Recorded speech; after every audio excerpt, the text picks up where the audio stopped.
नमस्कार विद्यार्थियों।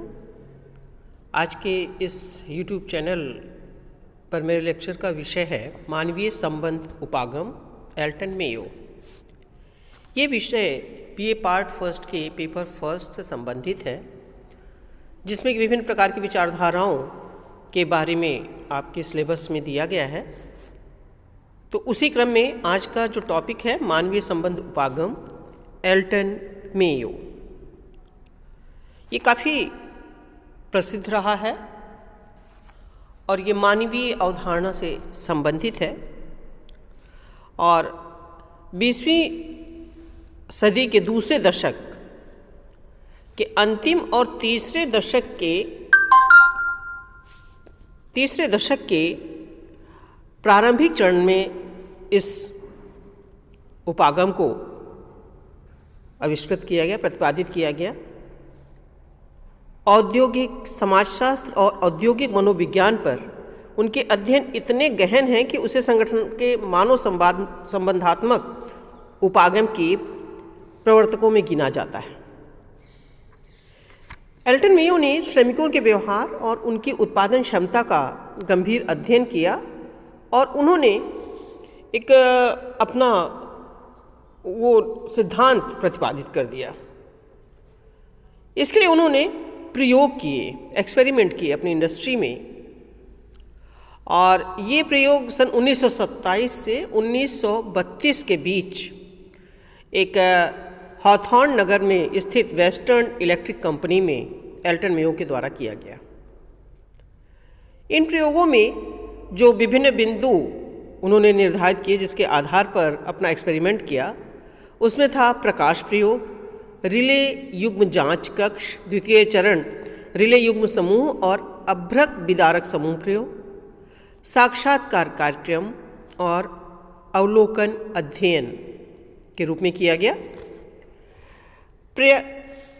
प्रकाश प्रयोग में टेलीफोन रिले केंद्र यंत्र बनाने वाले 2 कार्य समूहों को चुना गया।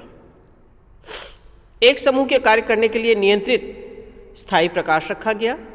दूसरे समूह के लिए कम से कम लेकर अधिकतम प्रयास तक अलग अलग स्थितियों में कार्य क्षमता को मापा गया कि कम प्रकाश में कैसे काम करते हैं, उससे ज़्यादा में कितने काम करते हैं, और बहुत ज़्यादा जब प्रकाश की व्यवस्था होती है तो किस तरह से कार्य करते हैं।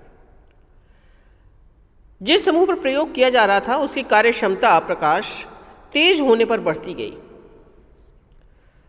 और जहाँ पर नियंत्रित प्रकाश समूह की कार्य क्षमता साथ साथ बढ़ रही थी। प्रयोग समूह का प्रकाश इसके बाद कम कर दिया गया, तब भी एक सुखद आश्चर्य था कि उत्पादन बढ़ा। इससे अध्ययनकर्ताओं ने यह निष्कर्ष निकाला कि प्रकाश का जो उत्पादन है उस पर कोई प्रभाव नहीं पड़ता, चाहे उसे घटाया जाए या बढ़ाया जाए या स्थिर रखा जाए।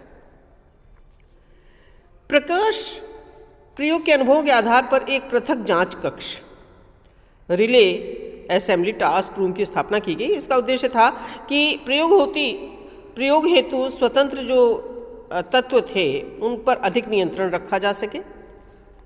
इस प्रयोग के लिए 2 महिला ग्रुप को चुना गया तथा इन्हें यह अधिकार दिया गया कि अपनी पसंद की 4 महिलाओं को और अपनी टीम में शामिल कर सकती हैं। तो इस टीम को अलग वातावरण दिया गया। इन महिलाओं को समस्याओं पर विचार करने का अवसर भी दिया जाता था और कभी कभी इन्हें सुविधा अनुसार कार्यप्रणाली में परिवर्तन करने की छूट भी थी। इस प्रकार उन्हें स्वतंत्र वातावरण दिया गया तथा व्यक्तिगत रूप में मान्यता दी गई। इस प्रयोग से प्रत्येक जांच समय में उत्पादन बढ़ता रहा। जब महिलाओं को अपनी पुरानी अवस्था में ले आया गया तब भी उत्पादन बढ़ता रहा। अर्थात इसका मतलब क्या हुआ कि विश्राम, कार्य दिन, भुगतान विधि आदि का उत्पादन पर कोई प्रभाव नहीं था। वह कुछ और ही कारण था जिससे उत्पादन में वृद्धि हुई। बैंक वायरिंग रूम अध्ययन कर्मचारियों को पृथक कमरे में रखा गया, लेकिन पूर्व अध्ययनों की भांति ही उनमें कार्यदशाओं, वातावरण, अभिव्यक्ति आदि संबंधित किसी प्रकार के प्रयोग नहीं किए गए।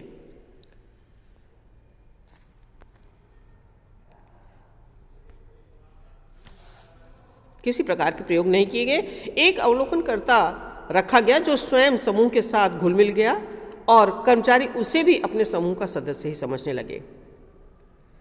एक साक्षात्कारकर्ता को रखा गया जो बाहरी व्यक्ति की भांति ही व्यवहार करता था और स्वयं था भी बाहरी व्यक्ति।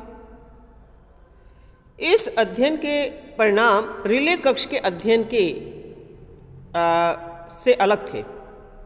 इस कार्य में किसी प्रकार की उत्पादकता में वृद्धि नहीं हुई। श्रमिकों ने यह तय कर लिया कि 2 उपकरण तैयार करके अपने दिन भर के काम की पूर्णता उन्होंने घोषित कर देनी चाहिए। उन्होंने कहा कि आज का काम हमने इतना कर लिया, बस छुट्टी।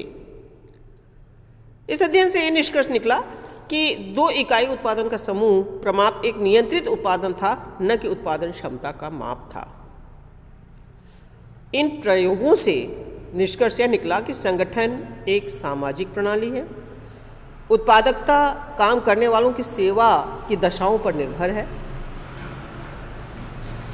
श्रमिक भी तो मनुष्य हैं। जो लेबर काम कर रही है संगठन में, वो भी मानव हैं और संगठन में उनकी उपेक्षा नहीं करनी चाहिए। संगठन की जो मानवीय संबंध विचारधारा है, वो संगठनात्मक व्यवहार काफ़ी जटिल होता है और संगठनात्मक समस्याओं के विश्लेषण एवं समाधान के लिए बहुपक्षीय प्रकृति का ज्ञान बहुत आवश्यक है। संगठन संबंधित समस्याओं का समाधान करने के लिए मनुष्यों की प्रकृति का और उनके अनौपचारिक संगठनों का भी अध्ययन किया जाना चाहिए। हॉथॉर्न कंपनी के कर्मचारियों के व्यवहार का अध्ययन करते हुए यह पाया गया कि कुछ कम वेतन पाने वाले कर्मचारी आपस में अनौपचारिक रूप से किन्हीं कारणों से निश्चय कर लेते थे कि वे काम बहुत तेजी से नहीं करेंगे। वो शीघ्र गति से काम करने वाले मजदूरों का मजाक उड़ाते थे, उन्हें मालिकों का चमचा कहकर चिढ़ाते थे कि वे बहुत अधिक तेजी से काम जिससे कि ना करें। फिर भी यदि वे न मानते तो उनका सामाजिक बहिष्कार कर दिया जाता। इस प्रकार से एल्टन मेयो ने निष्कर्ष निकाला कि संगठन जो मानवीय पक्ष हैं उसको अनदेखा नहीं किया जाना चाहिए। तकनीकी और आर्थिक पहलुओं पर ज़्यादा बल देने की अपेक्षा प्रबंधकों को मानवीय स्थितियों, प्रेरणा, श्रमिकों से संबंध स्थापित करने पर ध्यान देना चाहिए। मेयो का यह भी विचार था कि सहयोग प्राप्त करने के लिए सत्ता की अवधारणा विशेषज्ञता की अपेक्षा सामाजिक कौशल पर आधारित होनी चाहिए। यदि किसी भी उपक्रम में कार्य करने वाले जो अधिकारी है, अगर वो मानवीय पक्ष पर अधिक ध्यान देता है तो वहाँ पर संगठन अधिक विकास कर सकेगा। इन्हीं शब्दों के साथ आज का ये लेक्चर यहीं समाप्त करती हूँ। उम्मीद है आप सभी को समझ में आ गया होगा। धन्यवाद।